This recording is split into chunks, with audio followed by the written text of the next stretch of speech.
Oil prices are down to start the week following the end of a standoff between OPEC allies. Now the cartel says it has an agreement to begin rolling back the production cuts that were put in place at the start of the pandemic. But with the surge of COVID cases weighing on markets around the world, questions remain as to how long this sell-off will last and how it will impact the ongoing recovery. So joining us now to discuss is Michelle Snyder, partner and director of trading research and education for the Market Gauge Group. Now, Michelle, we saw that oil fell below $70 a barrel on Monday. How much of an impact did the OPEC agreement have, and how much was fueled by concern that global demand could be offset by the rise in COVID cases? Well, as of Friday, you were already starting to hear rumors that OPEC was going to actually come to some level of agreement. And just to rehash what that agreement is they're going to increase the production by 400,000 barrels per month until they get to the 5.8 billion barrels per day that they had been doing before the whole COVID started. So there's good news and there's bad news to that. Obviously, if you're an oil bull, it's not such good news. If you're hoping for some kind of reprieve at the pumps, maybe we'll see some of that, which would be great. But on the other hand, it's a good thing because if there were no agreement and if OPEC was really showing itself as being sort of out of control, then you would probably get into a situation where you would have individual countries deciding to turn the spigot on and let oil flow freely, and now there's some uniformity there. So for the most part, it's down 13% from the highs. It fell almost 7% today. As you mentioned, $65, $66 a barrel. We're looking at $60 a barrel because the Delta variant definitely is an impact. A lot of the countries and cities around the world have now cut back and have gone under lockdown again, which of course it will affect the immediate demand. But we suspect that this will be a buy opportunity at some point, looking maybe at around $60 a barrel. Goldman Sachs came out and they still feel that it's going to go to 80, 85, maybe not. But once that global demand starts to come back after the variant, we hope, subsides, then I think that it'll turn to be bullish for oil. Of course, EVs have been hot and all this talk about reducing carbon emissions, but we're still very oil dependent, as we learned last year when the Texas freeze happened.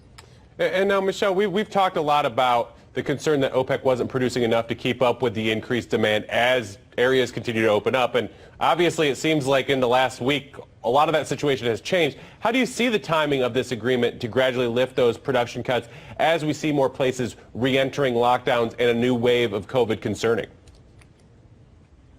Well, it is an interesting timing. They tend to somewhat be behind a little bit here with OPEC. I mean, remember last year as the COVID was hitting and we had that huge surge of oil.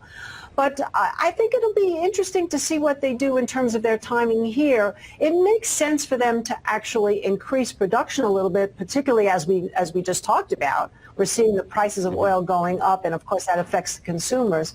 But on the other hand, they may not necessarily be so readily able to deal with what happens when global demand starts to hit up again, as I said, when other countries come back. So I would say that the timing may be a little bit off. But again, the good thing is that OPEC actually showed itself as still a governing body that has some credibility when it was starting to lose that. Right, they finally got to that point of making an agreement. Now, while we have you on, I also want to bring up the state of markets around the world. We saw that they took a hit on Monday with the Dow seeing its biggest drop of 2021, falling over 900 points. Now, I know we've talked about all of the record highs, how long they can last. They've got to come down at some point. So how are investors seeing this rise in COVID cases, and is there fear that it could have a serious impact on the progress that has been made? Well, to answer the first part of that question, a lot of investors, myself included, have been talking about this since June, which really was that as NASDAQ was making new highs and the mega cap growth stocks were making new highs, you started to see stress even before the Delta variant hit the headlines. You saw it in the small caps, which were already going down and broke down under a key moving average. Same thing with transportation, same thing with the financials. Even the energy market was starting to come down, and even retail looked like it was peaking out. So a lot of this has to do with the Delta, but most of this has to do with the fact that if the market is looking ahead, which it tends to, There's still maybe a surge in demand again after the variant is sort of over, but we still have issues here in the United States that are going to affect the entire global scenario, which is where is our growth going to come from? We still have record debt. We still have a huge money supply. We still have a dovish Fed that cannot let go of that gas pedal because we can see what happens, even a hint of it. So I think that the Delta variant is the headlines that people can sink their teeth into, but we've been seeing problems for a while, and we kind of think we're heading into a stagnating type of market where it can go sideways, maybe in a big range. And we're still looking at the possibility of that inflation hitting us again with the global demand returning, maybe more like September. And Michelle, I have maybe 20 seconds left, but are we going to see this throughout the week? Are we going to see those big drops? I mean, we're not seeing anything like we saw in March of 2020, obviously, but is that a concern that we might see it to continue to kind of plummet?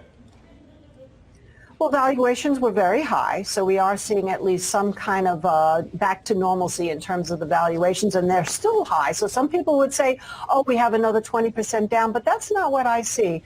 I think that what happened is finally the loftier stock prices got reality. They got reality after watching all of the inside sectors fall. So I think at some point we will see a support level, and I think you really have to watch the small caps here. Maybe we're close at around 210 in the IWM. Great insight as always. Michelle Snyder of the Market Gauge Group, thank you so much for your time. Thank you so much.